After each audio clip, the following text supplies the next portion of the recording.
Pétur segir þá við hann, aldrei að eilífu skalt þú þvo fætur mína.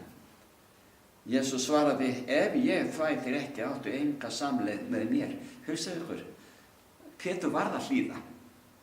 Og eins það í dag, vinir. Við megum til með að hlýða, að sýna Drottni þessa hollustu. En það bara svo margir sem ekki vilja. Og þegar kemur að kvöldmáltíðinni, þá þetta algjört hjálpræðis atriði fyrir okkur að gjöra eins og hann býður. Sjáðu til dæmis þegar að hann hafði þvegið fætur þeirra. Býðuði nú við. Hann þvoði fætur þeirra. Já, hann gerði það. Enginn bauðst þess að gera þetta fyrir hann. En þegar hann hafði þvegið fætur þeirra, tekið yfirhöfn sína og sest aftur niður, sagði hann við þá, skiljið þér hvað ég hefi gjört við yður. Þér kallið mig meistara og herra og þér mælir rétt því það er ég. Fyrst ég sem er herra og meistari hef nú þvegið yður fæturna, þá ber yður einnig að þvo hvers annars fætur. Ég hefi gefið yður eftir dæmi að þér breytið eins og ég breyti við yður. Sannlega, sannlega segi ég yður, og að þjónn ekki meiri en herra hans, né sendiboði meiri þeim sendi hann. Þér vitið þetta og þér eru sælir ef þér breytið eftir því. Nú vil ég spyrja kristið fólk, hvar hérna? Bæði hér innan veggja í dag í boðunarkirkjunni og eins aðrir sem kunna hlýða á þetta síðar. Ég spyr, hvernig stendur á því að við gerum þá ekki þetta yfirleitt í kristninni? Jú, við höfum brauðið og byggarinn, en af hverju sleppa milljónir kristina fótaþvotti? Kannski hugsa einhverju, já, ég þvæ mér á hverju degi mjög vel fyrir sturtu eða baða og þarf þetta enga þvott. En Jesús sagði við Pétur, ef ég fæ ekki að þvo þér, þá eru við skyldir að skiptum. Og það þýddi að eilífu ert þú, Pétur, glataður. Getur fótaþvottur verið svona mikilvægur? Í sjálfu sér ekki vatnið eða athöfnin að þvo, en allavega hlýðni að gera svo Drottinn bauð. Og auðvitað munum við öðla skilning þegar við gjörum þess að Drottinn bauð. Það er einmitt þetta sem við ætlum að gera hér í dag, vinir.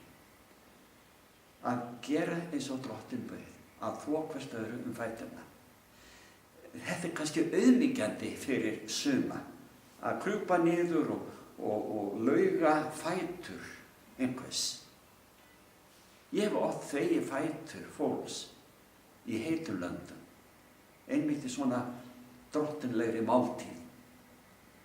Og þeir ekki allir reynir það, því þeir koma til kirkju eftir langa göngu, eftir sennum göngubrautum í gegnum frumskóginn, hafa gengið kannski klukkutími saman, koma sveittir til kirkju og eru óhreinir. Og þeir láta laugast. Ég hef þvegið slíka fætur. Hér heim á Íslandi erum við öll hrein hvað þetta snertir.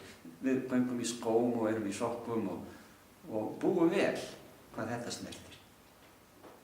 En samt segir Drottinn, við eigum að láta laugast.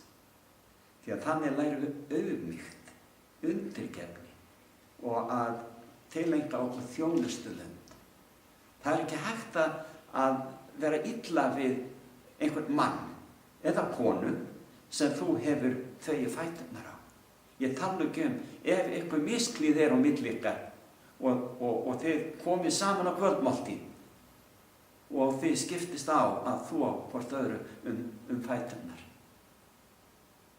Það var ekki hægt fyrir ykkur að vera gagnrýna og hata eða tala illa einhvern. Svo Drottinn vissi hvað hann þurfti að kenna lærisveinum sínum. Því þeir voru bítast á völd og áhrif og vera mestir. Þeir lærðu þetta ekki fyrir eftir á. En það sagði Jesús, þið skiljið þetta ekki núna, sagði við Pétur, en seinna myndu skilja það. Og eins er það með okkur vinir. Við höfum þessa athöfn svo oft sem við minnumst fórnar Jesú Krist fyrir okkur til sáluhjálpar.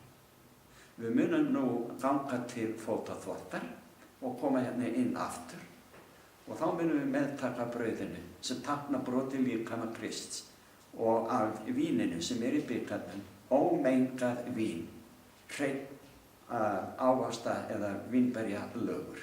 Það táknar hreint og syndlaust blóð Jesú Krists.